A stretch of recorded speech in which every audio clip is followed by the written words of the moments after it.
Hai guys, kalian apa kabar? Semoga kalian selalu sehat-sehat dan selalu dalam lindungan Tuhan Yang Maha Kuasa.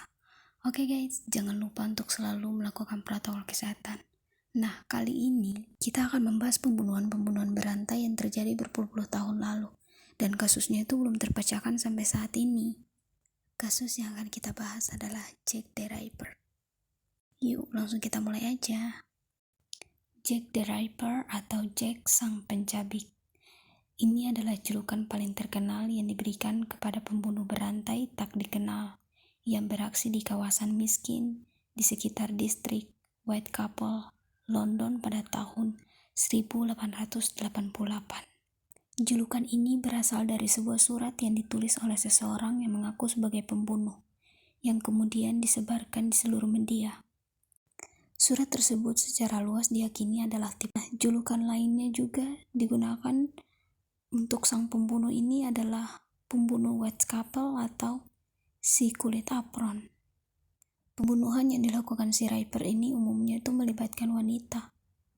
Dan wanita-wanita itu adalah wanita tunasusila atau wanita-wanita pelacur. Dan mereka itu berasal dari daerah yang kumuh, di sekitaran distrik Whitechapel, yang mana dulu ekonomi di London sangat terpuruk, sehingga terjadi banyak perampokan, kekerasan, dan ketergantungan alkohol sudah menjadi hal yang lumrah di Whitechapel. Kemiskinan ini memicu banyak perempuan untuk bekerja di bidang prostitusi. Banyaknya serangan terhadap perempuan di SM yang terjadi selama era tersebut menambah ketidakpastian terhadap berapa banyak korban yang dibunuh oleh pelaku yang sama.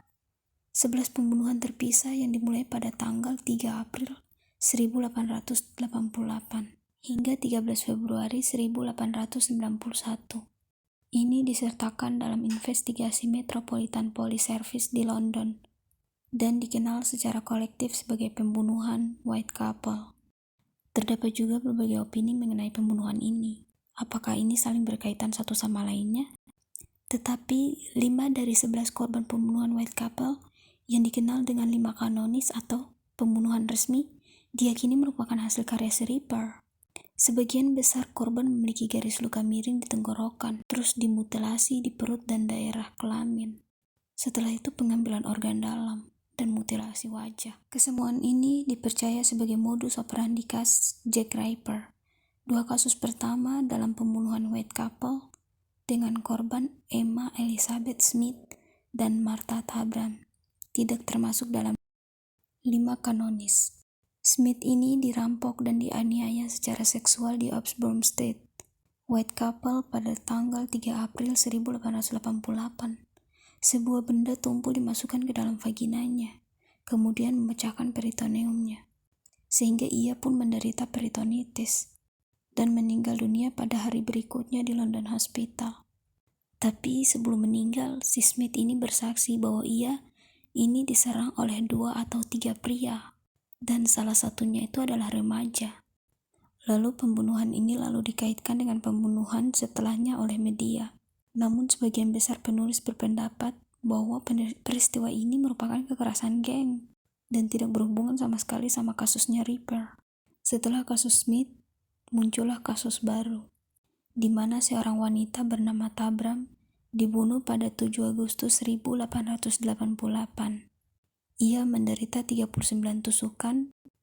Kebiadaban pembunuhan kurang jelasnya motif, kedekatannya dengan lokasi pembunuhan sebelumnya, serta upaya untuk memperkirakan pembunuhan Ripper berikutnya, membuat polisi menghubungkan kedua kasus ini. Namun pembunuhan ini berbeda dari pembunuhan kanonis, karena Tabram tewas ditusuk, bukannya dimutilasi di bagian tenggorokan dan perut. Kebanyakan ahli saat ini tidak mengaitkan pembunuhan Tabram dengan pembunuhan setelahnya, karena adanya perbedaan dalam pola luka. 5 korban kanonis Ripper adalah Mary Ann Nichols, Anna Chapman, Elizabeth Stride, Catherine Edwards, dan Mary Jane Kelly. Yang pertama adalah Mary Ann Nichols atau Nicole. Mayat Nichols ditemukan sekitar pukul 3.40 pagi pada hari Jumat 31 Agustus 1888 di Blackrow, Whitechapel. Jadi kondisi Nichols itu ditemukan tenggorokannya dengan 2 sayatan.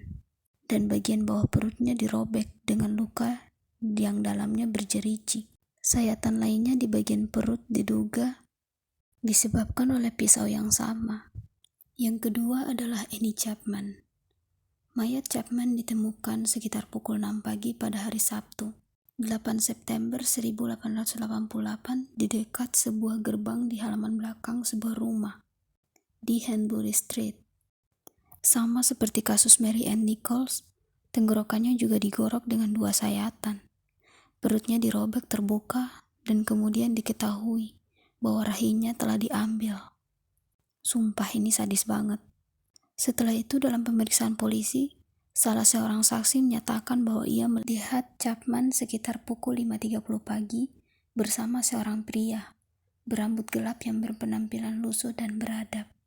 Kemudian muncullah kasus baru, yaitu Elizabeth Straight dan juga Catherine Eddowes.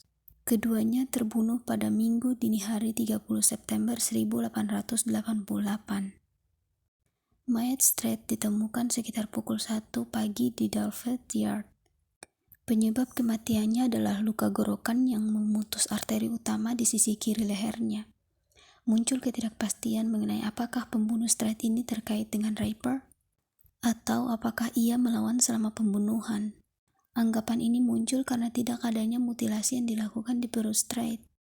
Para saksi yang berkata bahwa sebelumnya mereka melihat Straight, dan dia itu bersama seorang pria pada malam itu.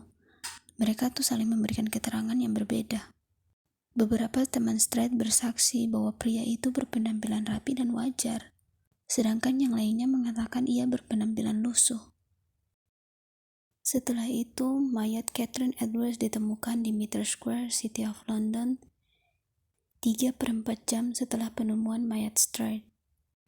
Tenggorokannya digorok dan perutnya dirobek terbuka dengan luka yang dalam dan panjang berjeriji. Ginjal bagian kiri dan rahimnya juga diambil. Seorang warga setempat bernama Joseph melewati alun-alun bersama dengan 2 orang temannya sebelum pembunuhan itu. Ia menyatakan bahwa ia melihat seorang pria berambut pirang dan berpenampilan lusuh bersama seorang wanita yang diduga adalah Edwards. Namun teman-teman Lewendy tidak bisa mengonfirmasikan kesaksian ini. Pembunuhan Catherine dan pembunuhan Elizabeth kemudian dijuluki dengan pembunuhan ganda, karena celemek Edwards yang berlumuran darah ditemukan di pintu masuk sebuah rumah petak di Golden Street, dan terdapat tulisan di tembok tempat celemek itu ditemukan, yang kemudian dikenal dengan grafiti Golden Street. Grafiti itu tampaknya ditulis oleh 1 orang atau lebih, tetapi tidak jelas apakah grafiti itu ditulis oleh si pembunuh sebelum ia menjatuhkan celemek, atau hanya kebetulan saja celemek itu jatuh di sana. Komisaris polisi Charles Warren takut bahwa grafiti tersebut akan memicu kerusuhan antisemit dan meminta pemerintah menghapusnya sebelum fajar. Nah, dari kelima korban kanonis ini, mereka tuh dibunuh sama Ripper tuh pada malam hari dan mendekati akhir pekan, baik pada akhir bulan atau minggu, atau bahkan setelahnya. Mutilasi terhadap semua korbannya sangat sadis, kecuali Straight, yang mungkin melakukan perlawanan terhadap penyerangannya. Rose tidak kehilangan apapun, rahim Chapman diambil, Edwards kehilangan rahim, ginjal, dan wajahnya dimutilasi. Jadi itu teman-teman, adalah sebagian besar pembunuhan dari si Jack Ripper ini. Masih sangat banyak pembunuhan yang dilakukan oleh si Jack Ripper ini. Namun kali ini kita bahasnya sebagian dulu ya guys. Kita akan bahas tuntas di video berikutnya. Oke, jangan lupa subscribe, like, comment, dan share ya teman-teman.